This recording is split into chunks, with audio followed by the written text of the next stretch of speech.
Oke, bismillahirrahmanirrahim. Assalamualaikum warahmatullahi wabarakatuh.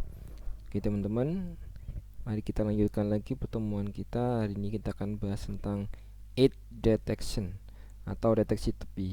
Pada prinsipnya sebenarnya edge detection di sini dalam materi kita sudah masuk ke bab segmentation.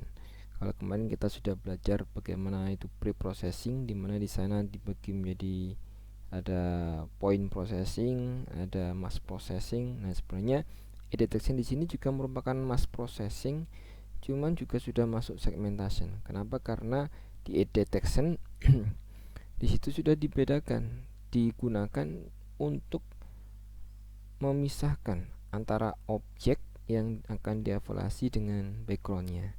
Intinya di situ sudah disegmen-segmenkan, dipisahkan menjadi objek-objek.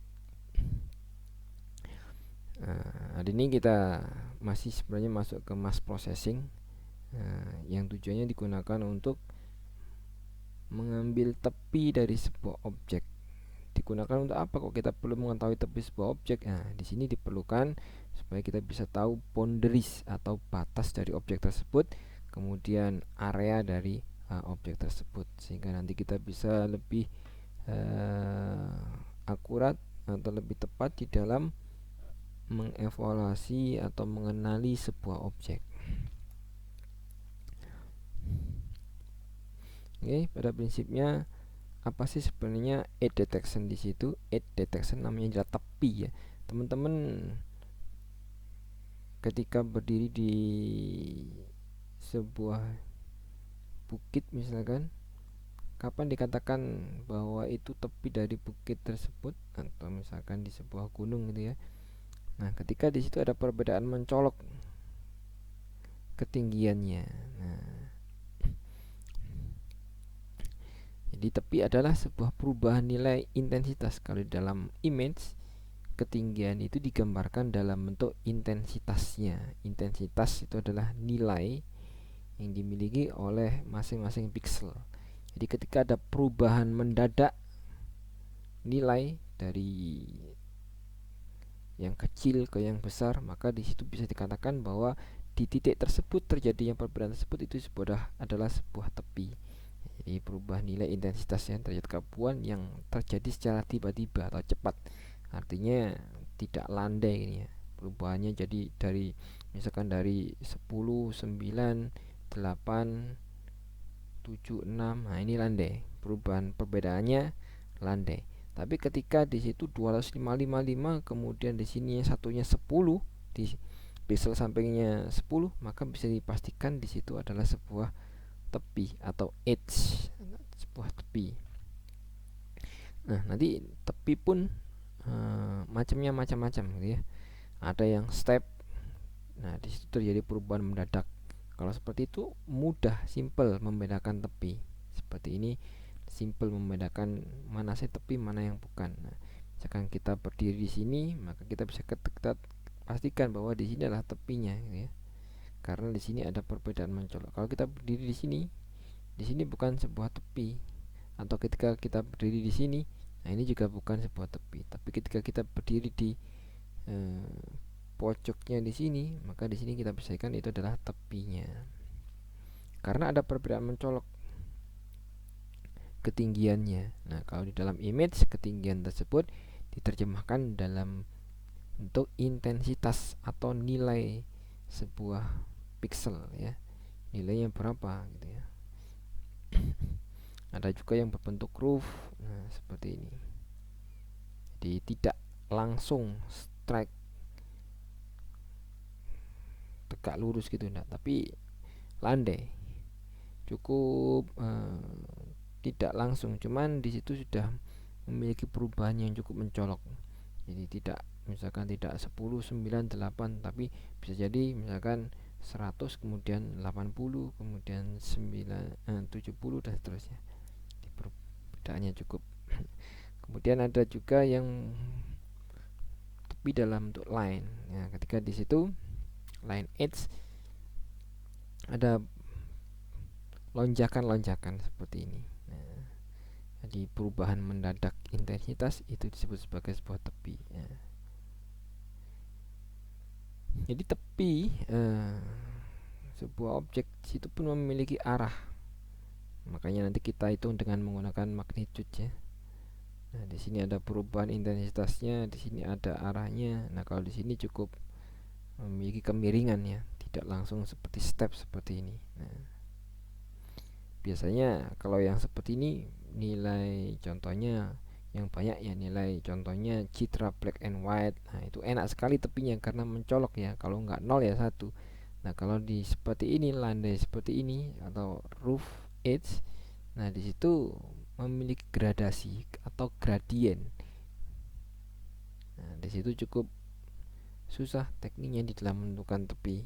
Makanya nanti ada beberapa model algoritma yang bisa kita gunakan ya.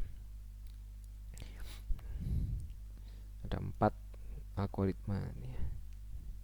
Terus digunakan untuk apa sih? Seperti saya katakan tadi, edge detection digunakan untuk meningkatkan penampakan garis batas suatu daerah. Jadi boundariesnya. Ketika kita tahu boundariesnya, nah kita nanti di situ bisa mengetahui informasi banyak fitur dari objek tersebut, entah itu bentuknya, luasannya, atau macam-macam yang lainnya, roughness-nya, seterusnya. Nah, teknik yang digunakan di dalam mendeteksi tepi, nah nanti ada operator gradien atau differential gradient turunan pertama, kemudian ada turunan kedua Laplacian yang walaupun yang ini nanti tidak kita bahas ya, yang operator kompas ini juga bisa kita gunakan, atau kita juga bisa menggunakan konsep morfologi di dalam mengambil tepi ya. Kita dilasi kemudian kita erosi, nanti kita bahas di pertemuan berikutnya tentang morfologi.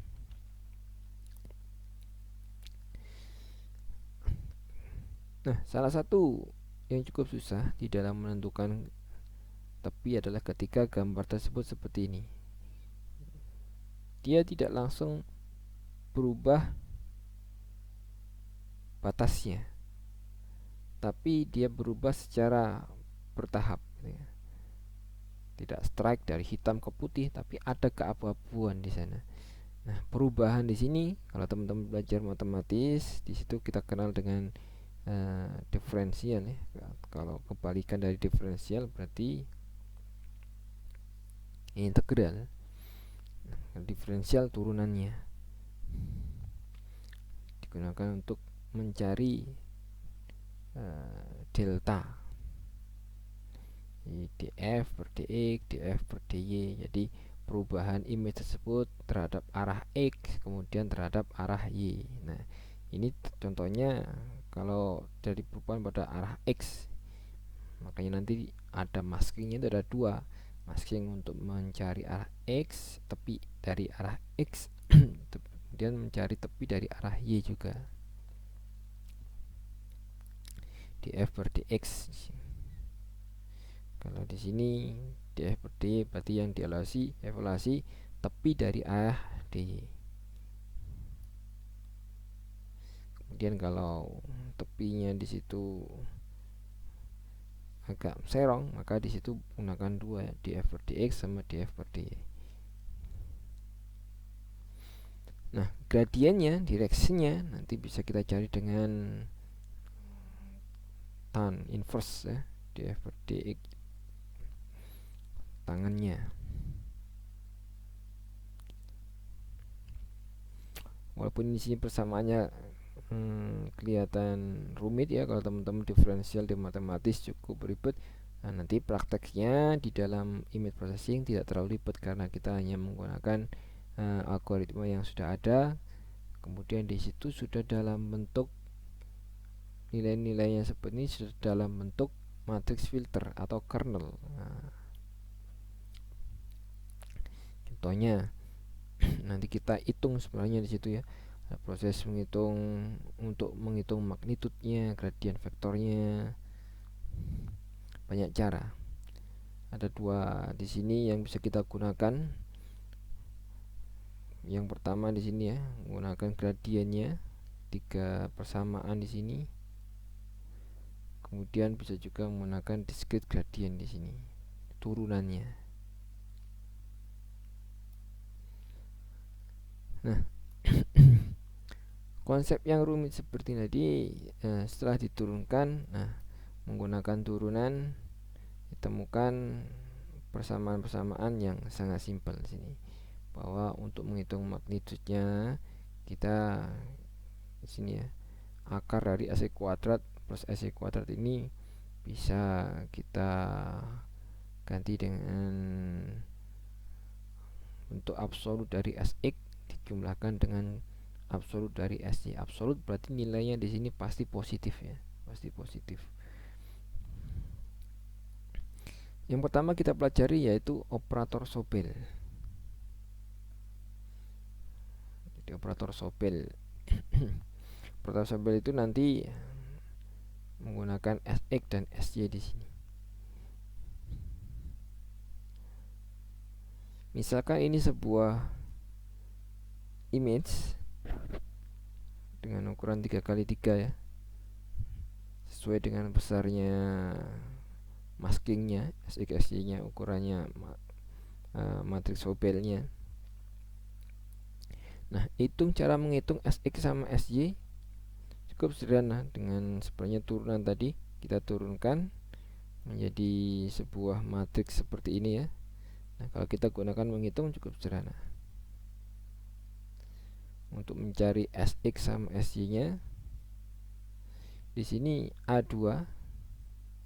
Jadi arah Sx berarti arah X. Sx itu arah X. Berarti ini. Yang di sini.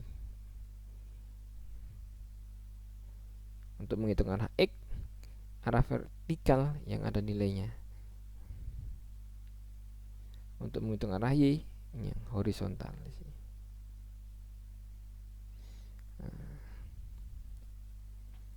Caranya A2 ditambah CA3 tambah A4 dikurangi dengan A0 plus CA7 plus A6. Apa itu C? C adalah konstanta. Kalau misalkan konstantanya dirubah jadi 2, maka kita dapatkan sebuah mass seperti ini. Sj juga sama. Kalau Sj di sini ya, A0 CA1 kemudian A2. Kemudian min A6 CA5 A4. Nah, sehingga nanti yang kita gunakan di dalam melakukan proses convolution ya matriks ini Sx sama Sj di sini sebagai maskingnya atau sebagai matriks filternya atau sebagai kernelnya ya, Sx sama Sj-nya. Nah, contohnya caranya bagaimana? Misalkan ini ada sebuah image, kalau kita cari nilainya menggunakan operator Sobel, maka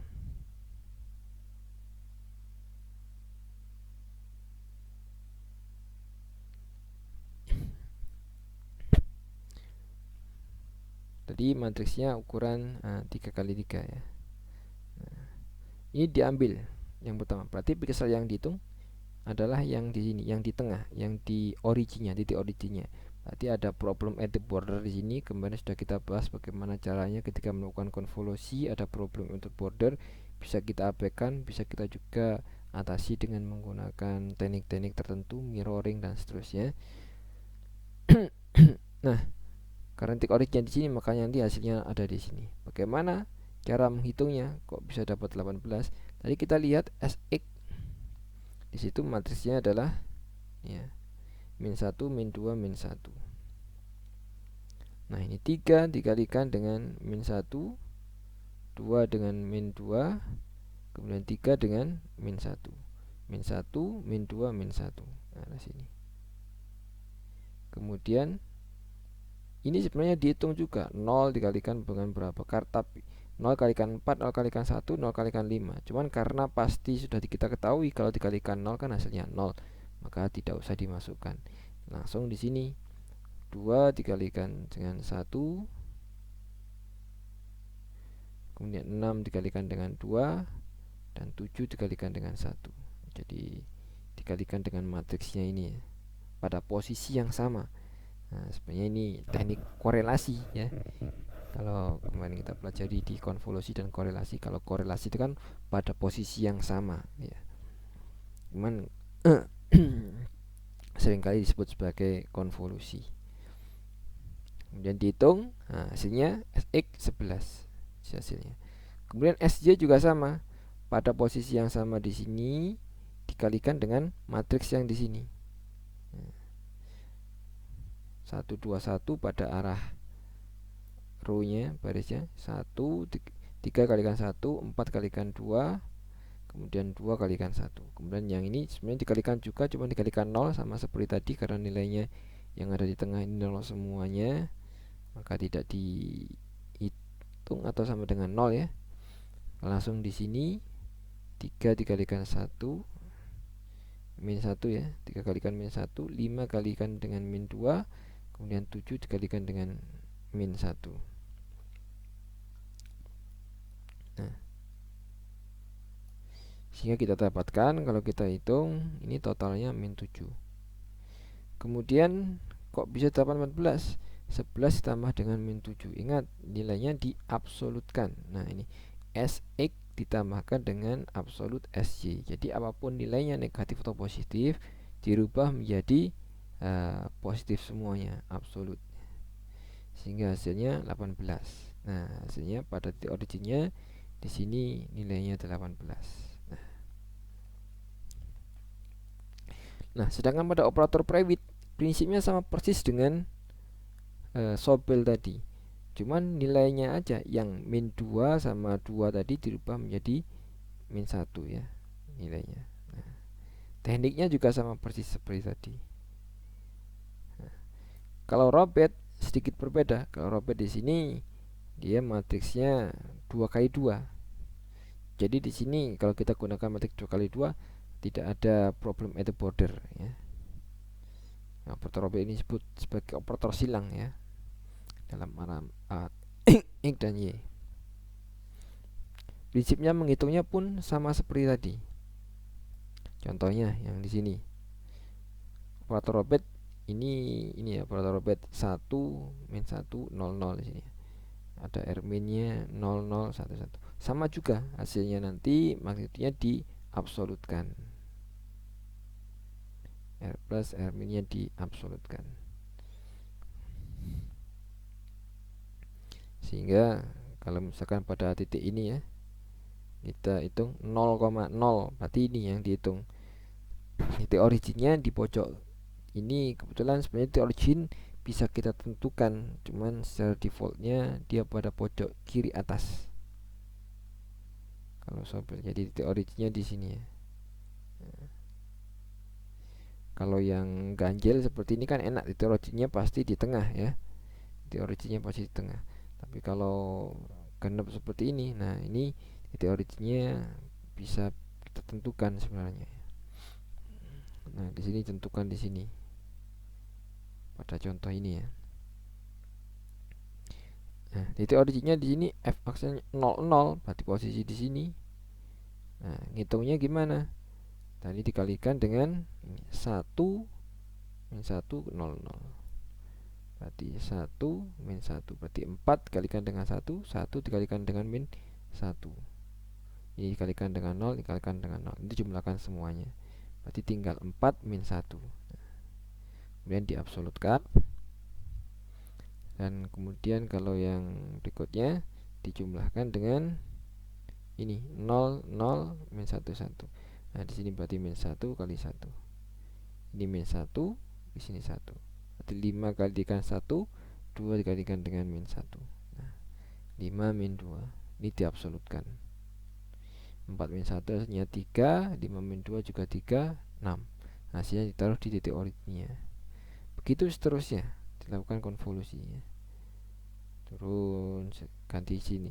Habis di sini titik originnya pindah ke sini, titik originnya pindah ke sini, titik originnya, sama seperti kemarin proses konvolusi, karena di sini sama-sama merupakan mass processing. Nah, ini contoh beberapa seed detection. Nah, nanti kita coba praktekkan ya. Nah, terus bagaimana ketika sebuah image itu ada noise? Nah, makanya kemarin peranan kita belajar filtering ya. Salah satunya kita gunakan untuk remove noise. Nah, di sini. Kenapa? Karena ketika image tersebut memiliki banyak noise, kita akan mengalami kesulitan. Misalkan di sini kita bayangkan kita ambil sebuah satu baris nilai ya,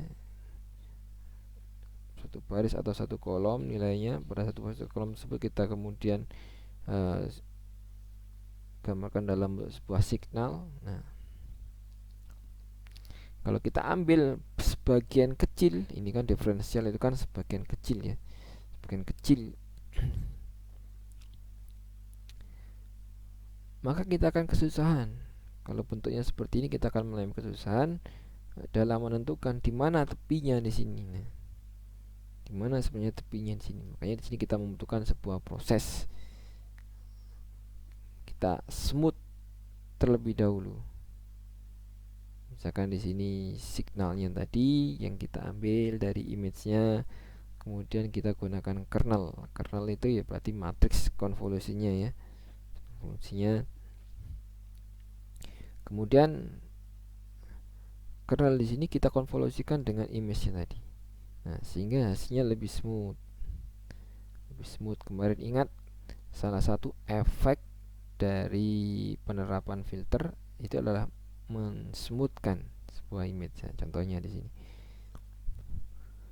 Tapi itu belum cukup, smooth belum menunjukkan di mana edge-nya.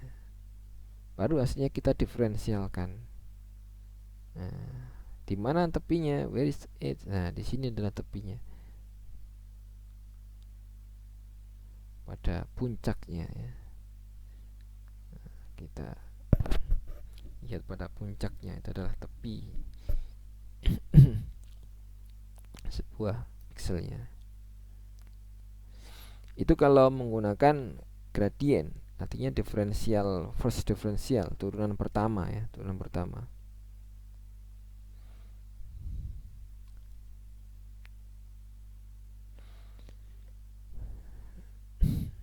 Contohnya kalau di sini kita lebih sederhanakan dengan menggunakan turunannya pada kernelnya. Kernelnya juga diferensialkan. Kalau tadi kan satu gini aja. Nah, ini diferensialkan. Ini lebih menghemat proses juga ya. Lebih menghemat konversi karena konvolusi juga di situ membutuhkan proses.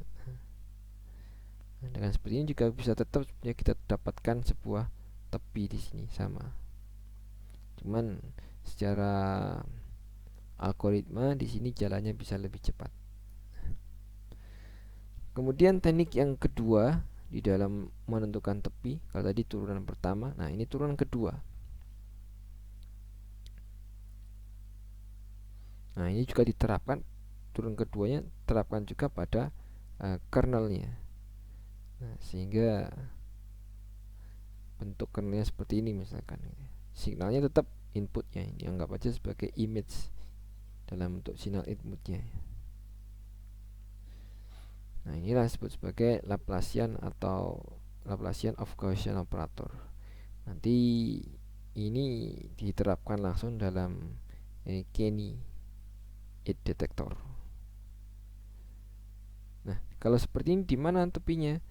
Tepinya bukan di puncak-puncaknya tapi di perpotongan nolnya di sini ya.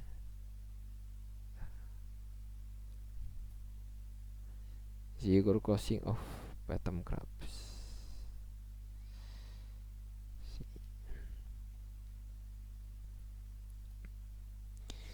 Oke, sekarang kita coba simulasikan it detection dengan seperti biasa kita gunakan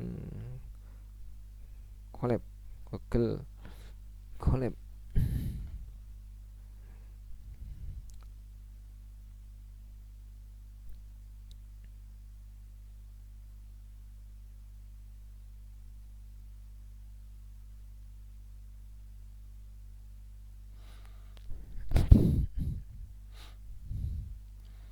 Misalkan kita gunakan sebuah image yang sudah disediakan. Ini sudah saya running all ya. misalkan kita anggap aja sebuah image kucing ya.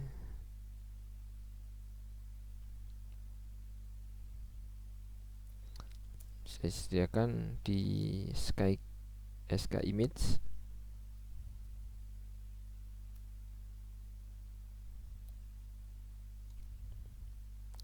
Chelsea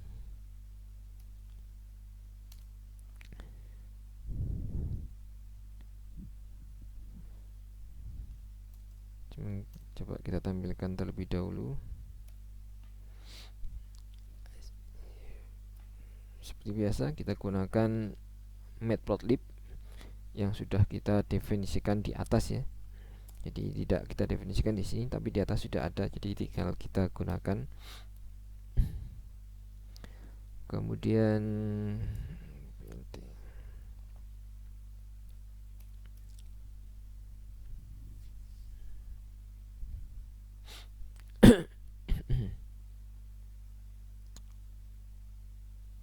subplots. Di sini kita tentukan seperti biasanya berapa jumlah baris dan kolomnya, row misalkan 2 sama 4 ya. Nanti tidak ya gunakan atau digunakan ya, nggak masalah. Kita buat aja 1,5.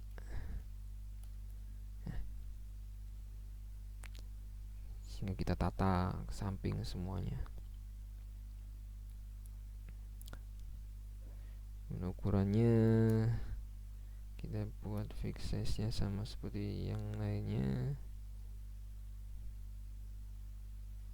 Kemarin kita buat 15 ya. Coba aja kita buat 15 kali 15.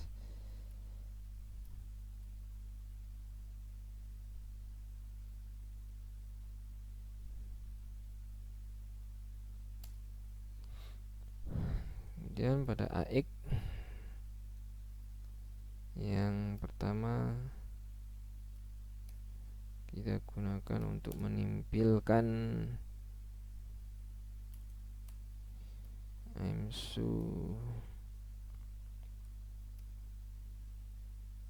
gambar aslinya, originalnya.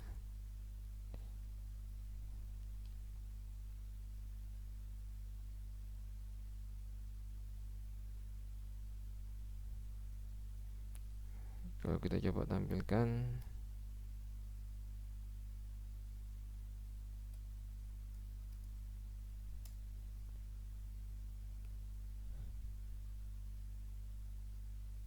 oh sorry, nama image-nya salah ya, image mjj.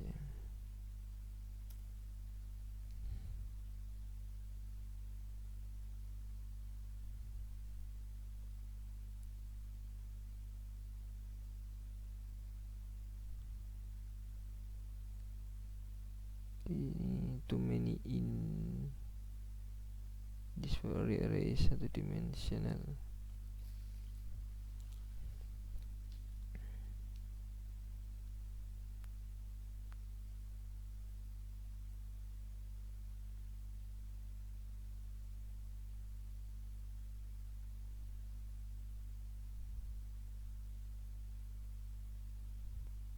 Ya, lupa kita di sini dimensinya 1, di sini harusnya 0 saja ya.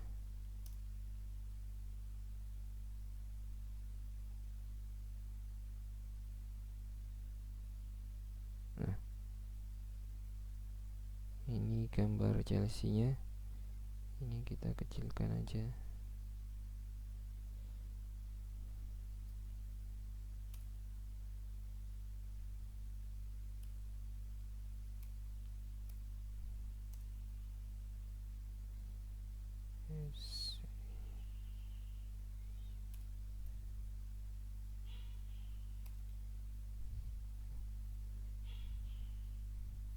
Kolomnya yang kita kecilkan misalkan 8 ya. Yang 5.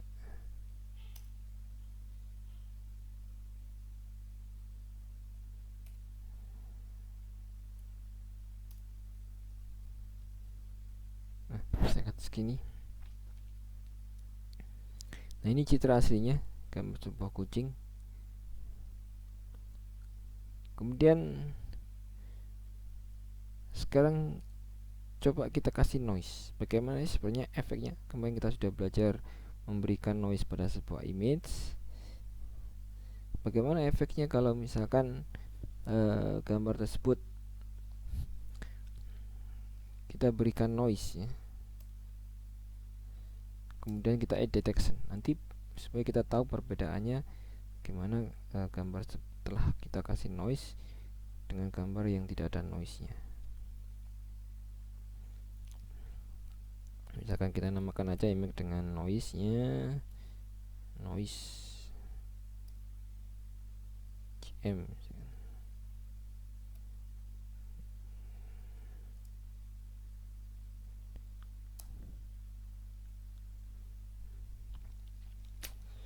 Kemarin kita gunakan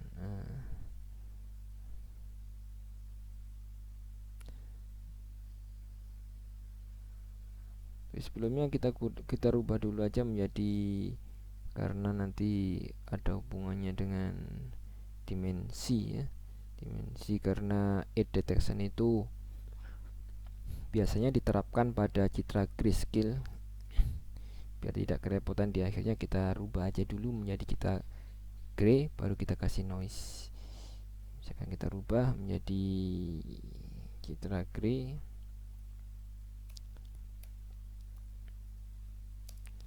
RGB to gray mix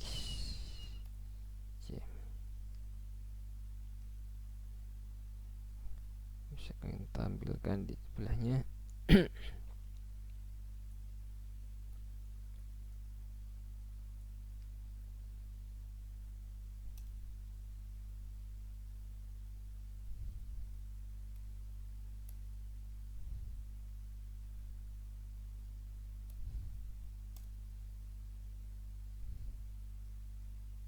Ini graynya, walaupun tidak kita tampilkan dalam bentuk gray seperti biasanya ya.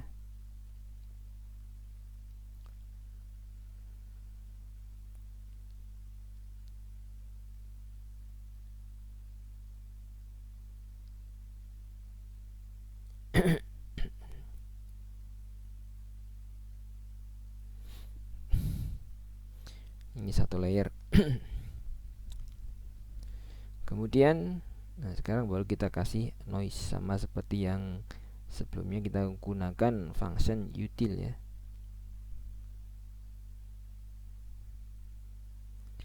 Image dengan noise kita namakan dengan noise cm misalkan. Util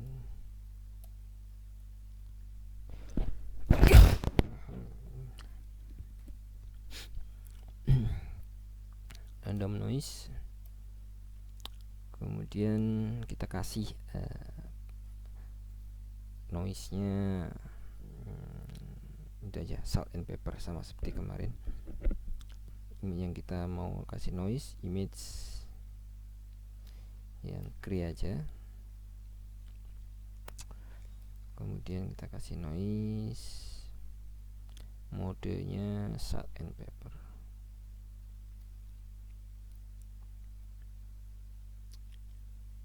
SNP.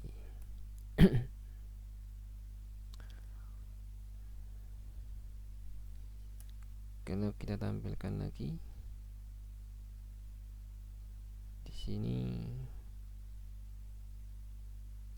GM image dengan noise.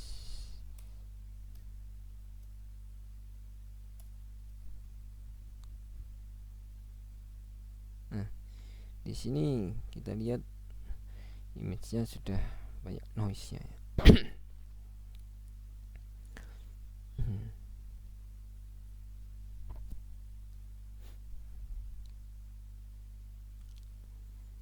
Kemudian sekarang baru coba kita terapkan edge detection-nya. Jadi edge detection nanti kita gunakan Sobel, Robert sama Kenny. Jadi kalau Sobel sama Robert itu ada di dalam library filters ya. Jadi kita import terlebih dahulu. Kita import di sini aja. Di from skimage sama seperti biasanya ya. From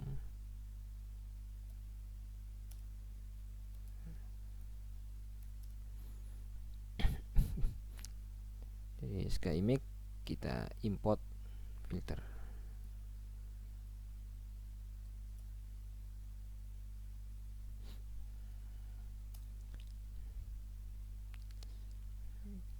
Misalkan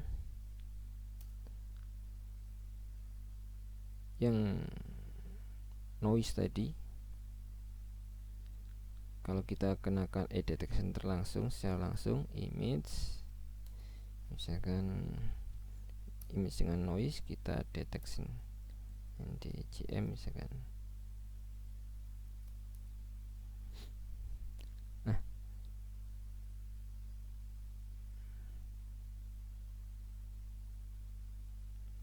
untuk sobel di sini kita gunakan namanya ya, sobel gitu ya, sobel dengan noise sobel ini aja namanya biar bisa dibedakan ya. Kita gunakan filter, jadi tinggal kita ambil apa yang kita input tadi, kemudian kita gunakan sobel, filters sobel.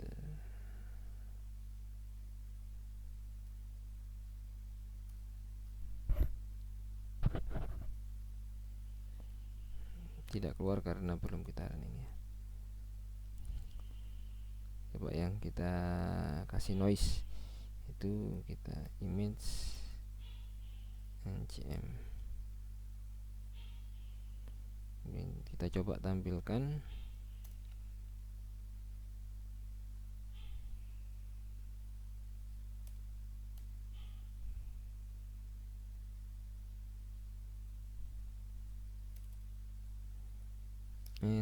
Sobel.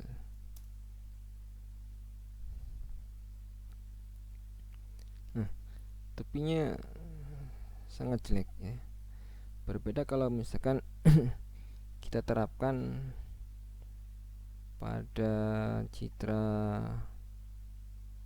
yang ini ya. Jadi citra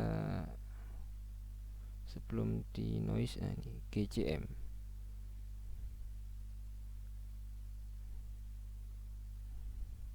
Kan agak kurang jelas ya edge-nya. Nah, kalau ini kita gunakan yang GCM, citra yang belum ada noise-nya. Nah, tepinya lebih bagus hasilnya. Atau ini kita filter dulu menggunakan Gaussian atau apapun yang kemarin filtering, itu juga bisa, sehingga tampak seperti hasil-hasilnya nanti lebih kelihatan detail ya. Ini yang sobel. Kalau yang private yang Robert, kita gunakan aja Robert.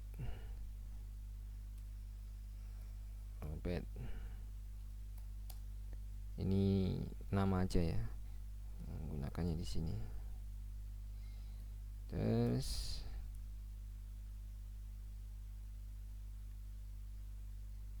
Robert.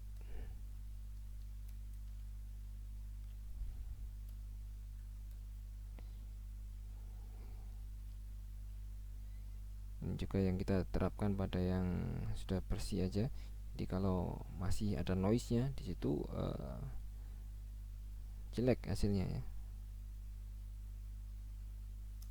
Hasil deteksinya jelek. Tapi ketika sudah dibersihkan, hasil deteksinya lebih bagus.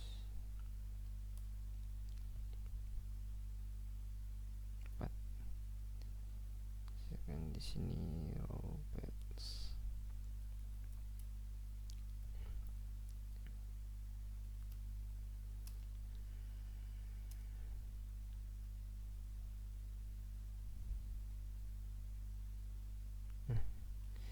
sebenarnya hampir mirip antara Sobel dengan Robert, cuman secara konsep walaupun di situ tidak kelihatan ya, cuman secara konsep hasil dari Robert itu lebih cukup banyak noise-nya, karena kalau kita lihat matrix untuk Robert itu kecil ya,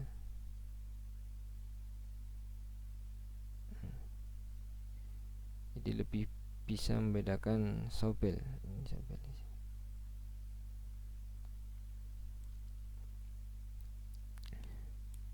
Walaupun di sini kalau dilihat langsung sebenarnya lebih tajam hasil tepi dari Sobel ya daripada Robert.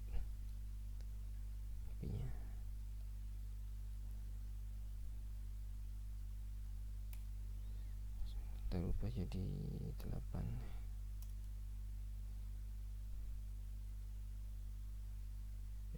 Banyakan.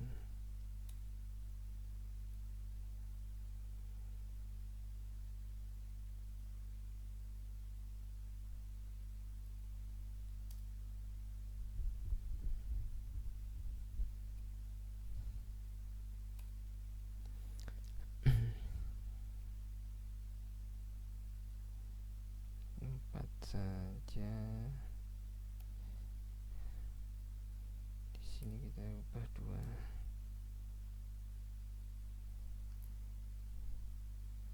Di sini kita perlu ubah 0.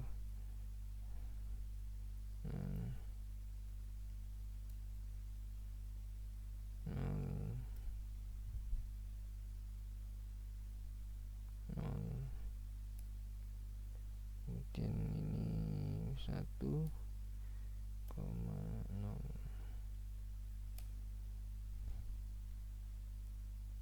Untuk Robert kita letakkan di sini ya, 1,0.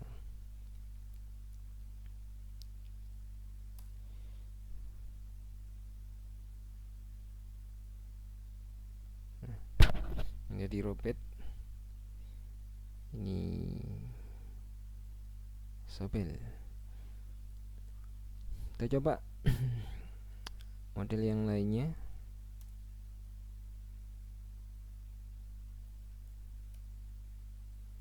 Sekarang Private.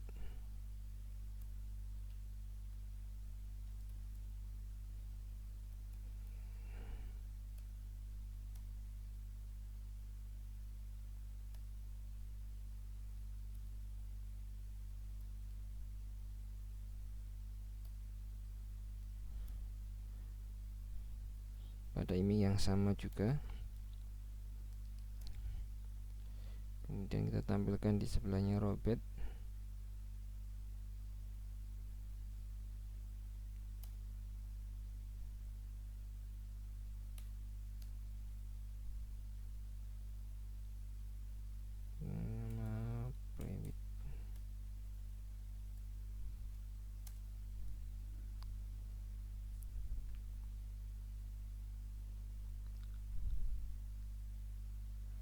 Nah, hasilnya tidak terlalu jauh berbeda pada citra ini ya.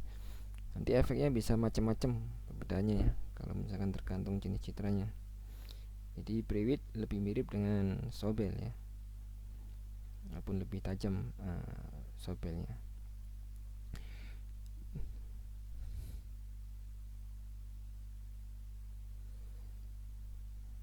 Oke, yang terakhir kita coba menggunakan Kenny. Apa sih perbedaannya dengan yang Kenny? Nah, Kenny di sini yang menggunakan bukan hanya menggunakan Laplacian, tapi juga menggunakan hysteresis ya. Nah, kalau Kenny di sini kita perlu tambahan import, karena Kenny tidak berada di dalam filter ya, tapi Kenny berada pada fitur. Kita import fitur.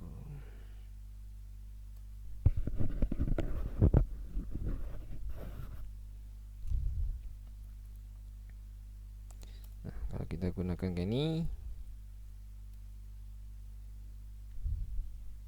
Misalkan Kenny.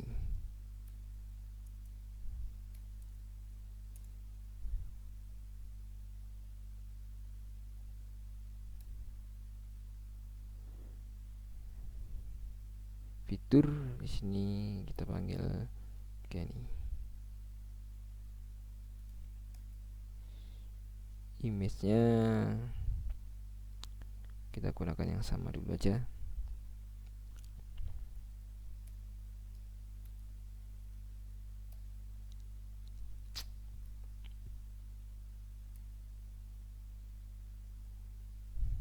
Ini belum kita tampilkan ya.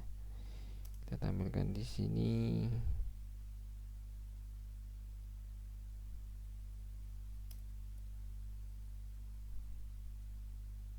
Paris.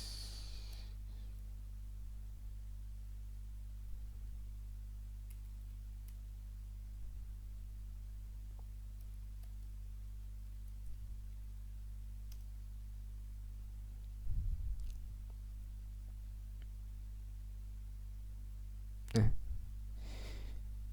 di sini kelihatan perbedaannya sudah sangat jauh sekali.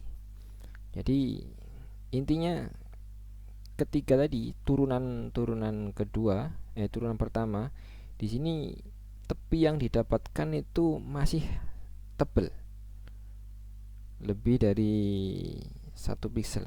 Nah, kalau di Kenny di sini benar-benar 1 piksel yang membentuk sebuah garis di sini. Lebih jelas lagi tepinya. Walaupun kita lihat di sini kalau kucing kan banyak bulunya, sehingga di sini seperti noise ya. Tapi di Kenny kita bisa tambahkan ukuran sigmanya, luasannya,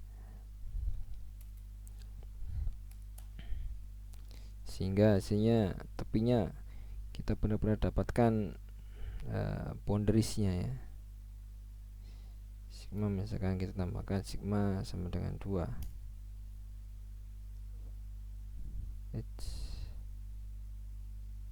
Sorry, keliru di sini. Kita letakkan, nah di sini.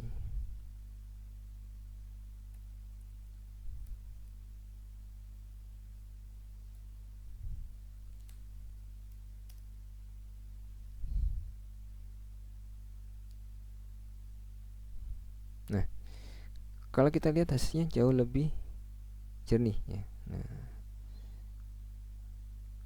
kita dapatkan misalkan di sini matanya, fitur-fitur dari kucing tersebut lebih jelas. Di bulu-bulunya tidak termasuk di sana. Jadi kalau kita perbesar lagi sigmanya 3 misalkan.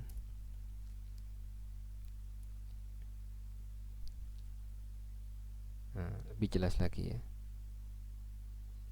Jadi apa-apa yang di sini benar-benar mencolok kita dapatkan.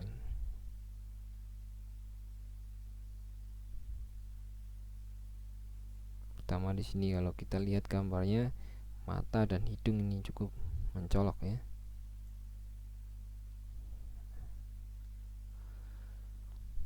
Jadi kalau kita lihat bedanya sangat jelas. Nah, ini percis. Kalau Kenny di sini 1 piksel yang dijajar atau seperti garis lah, line. Kalau yang lainnya, nah di sini masih memiliki ketebalan. Jadi bukan sebuah line, tapi masih dalam bentuk agak tebal. Nah, itu tadi perbedaan beberapa algoritma yang sudah kita bahas sebelumnya di materi kali ini, dan kita praktekkan dengan menggunakan Google Colab. Semoga bermanfaat. Assalamualaikum warahmatullahi wabarakatuh.